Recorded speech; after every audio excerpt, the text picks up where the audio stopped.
All right, I'm going to record Esperanza Rising for you. We are in the chapter called Los Esparragos, the asparagus. And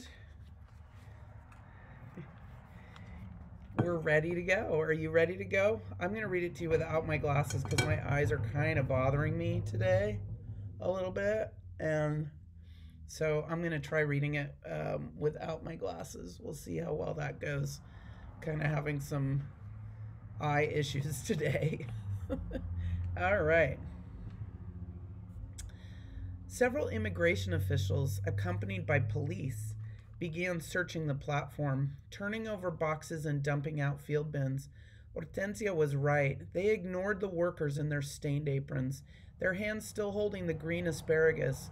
Finding no strikers on the dock, they jumped back down and hurried to where a crowd was being loaded onto buses. Americana! Americana! Yelled one woman, and she began to unfold some papers. One of the officials took the papers from her hand and tore them into pieces. Get on the bus, he ordered.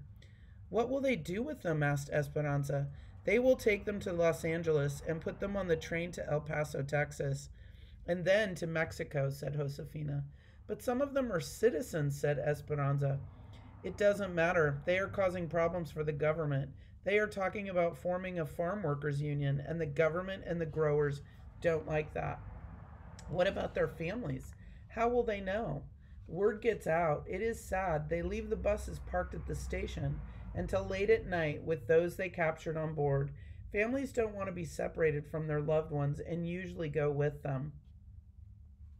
That is the idea. They call it a voluntary deportation, but it is not much of a choice. Two immigration officials positioned themselves in front of the shed. The others left on buses. Esperanza and the other women watched the despondent faces in the windows disappear. Slowly the women reassembled on the line and began to pack again. They had all lasted only a few minutes. It had all lasted only a few minutes. What happens now? Asked Esperanza. La Migra will keep their eyes open for any strikers that might be back, said Josefina, nodding toward the two men stationed nearby. And we go back to work and feel thankful it is not us on that bus. Esperanza took a deep breath and went back to her spot. She was relieved, but still imagined the anguish of the strikers. Troubled thoughts stayed in her mind. Something seemed very wrong about sending people away from their own free country because they had spoken their minds. She noticed she needed more bands to wrap around the asparagus bundles and walked to the back of the dock to get them. Within a maze of tall crates, she searched for the thick rubber bands. Some of the boxes had been tossed over by the immigration officials, and as she bent down to set one straight, she sucked in her breath, startled by what was in front of her. Marta was huddled in a corner, holding her fingers to her lips, her eyes begging for help. She whispered, Please, Esperanza, don't tell. I can't get caught. I must take care of my mother. Esperanza stood frozen for a moment, remembering Marta's meanness the first day in the truck. If she helped her and someone found out, Esperanza would be on the next bus herself. She couldn't risk it, and she started to say no.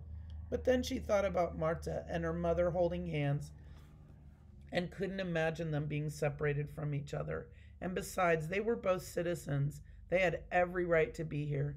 She turned around and headed back to where the others were working. No one paid any attention to her. They were all busy talking about the sweep. She picked up a bundle of asparagus, several burlap sacks from a stack, and a dirty apron that someone had left on a hook. She quietly wandered back to Marta's hiding place. La Migra is still out front, she said in a hushed voice. They will probably leave in an hour when the shed closes. She handed the apron and the asparagus to Marta. When you leave, put on the apron and carry the asparagus so you'll look like a worker, just in case anyone stops you. Gracias, whispered Marta. I am sorry I misjudged you. Shh, said Esperanza, repositioning the crates and draping the burlap sacks across the tops so that Marta couldn't be seen.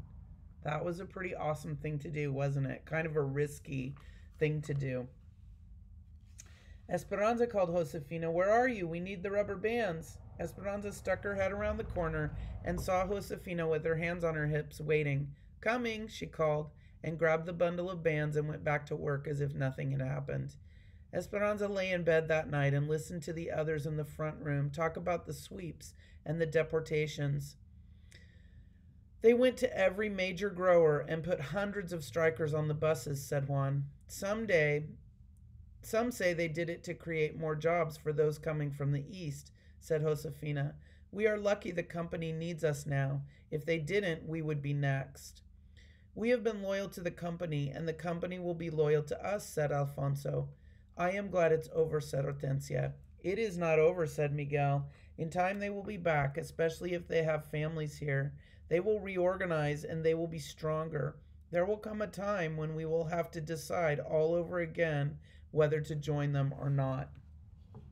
Esperanza tried to go to sleep, but the day spun in her mind. She was glad that she had kept working and thankful that her camp had voted not to strike.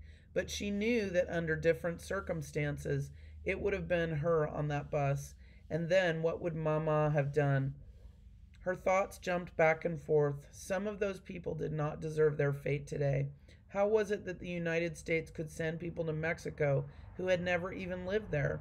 She couldn't stop thinking about Marta. It didn't matter if Esperanza agreed with her cause or not. No one should have to be separated from her family. Had Marta made her way back to the strikers' farm without getting caught? Had she found her mother?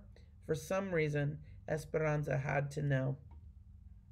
The next morning she begged Miguel to drive by the farm. The field was still surrounded by the chain-link fence, but no one was protecting the entrance this time. All of the evidence of people she had seen before was there, but not one person was to be seen. Laundry waved on the clothesline. Plates with rice and beans sat on crates and swarmed with busy flies. Shoes were lined up in front of tents, as if waiting for someone to step into them. The breeze picked up loose newspapers and floated them across the field.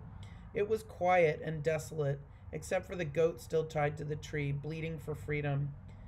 Immigration has been here too, said Miguel. He got out of the truck, walked over to the tree, and untied the goat. Esperanza looked out over the field that used to be crawling with people who thought they could change things, who were trying to get at the attention of the growers and the government to make conditions better for themselves and for her too. More than anything, Esperanza hoped that Marta and her mother were together, but now there would be no way for her to find out. Maybe Marta's aunt would hear eventually. Something colorful caught her eye. Dangling from a tree branch were the remnants of the little donkey piñata that she had given to the children, its tissue streamers fluttering in the breeze. It had been beaten with a stick, its insides torn out. That is the end of the chapter. Boy, history just kind of repeats itself, doesn't it? It's interesting how sometimes you'll read a book, and if it's historical fiction, you'll read a book and you'll look back and say, wow, that's just kind of like what is happening now. I read a book a few years ago that was all about the Spanish influenza pandemic in 1918. It was very similar to what we're going through now. Schools were closed. People had to shelter in place. And it was interesting to read it and to find out all of the details about it. So when this started happening, I could kind of think about all the similarities from the book I had read before to what's happening now. And that's one of the wonderful things that reading does for us. Reading can take us to another place. It's an escape. It's also, reading helps us to learn things and make connections between past and present. Reading can help us to feel empathy for other people, right? We can think kind of briefly about how Esperanza must have been feeling when she said she was thinking back to all of the mean things that Marta had said to her. That kind of hit a note for me. Sometimes when I do nice things for people, I think back to all the mean things that, I do it a little bit grudgingly. So it's interesting when we read, we can make lots of good connections. And that's one of the reasons why I like to read, because I like making connections. Anyway, hope you enjoyed this chapter, and we'll read the next one another time. So I will talk to you later. Bye.